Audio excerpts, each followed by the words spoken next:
And there's several things that I know that God spoke to me that must be done before I die. I was laying down in the house just praying. I said, come on, God, just take me out of here. You can fulfill it, He said, I'm going to fulfill it with you, just like I said. There's a 40-day period that's building up.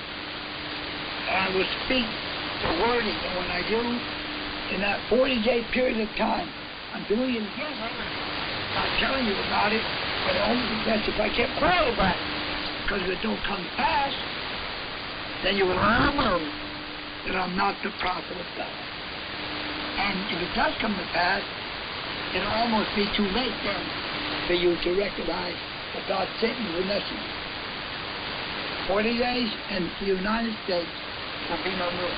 The thing is, the potential of terrorists. We got terrorists by the highest intelligence in every city in America, which are potential to blow up cities, destroy populations, kill billions. We got the power structure where people got nuclear bombs, they got access to the ATMs, and these are in America now. Military troops are being controlled by foreign troops. On and on we go as we watch the end-time scenario, because God has spoken by the mouth of this prophet and by others that America will be destroyed. He sent a gentleman over here some years ago named Dushanbe, and he was a poor man. He lived in poverty when he came here, and God began to give him a message for America. And Dushanbe said, why you bring me over here to talk like this? Why don't you just let me live in my country of Romania and die there? He's been in prison for a long time.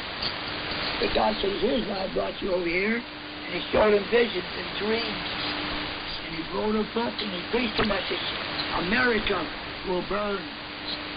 To New York and Chicago, Los Angeles, all the major cities. And he said, they're all Sodom and Gomorrah. They will all burn. Oh, well, that's no truth in that. No? It makes a good and bad with those words coming out of his mouth. He testified to the destruction of America. And he died, and more to say. He finalized it. Henry Goomer prophesied about the rockets coming over Cuba, from Nicaragua, over the Canadian border, and blowing away our major cities. Ladies and gentlemen, are you so busy with your abundance of time, with your own personal life, that you cannot see the potential of absolute annihilation of our cities? Have you heard the prophet talk about them? Have you listened to me at all? Your destruction is being planned. Now, those are the words I spoke back, I think, in 1987, 88, as I came and spoke a word that I call the prophet.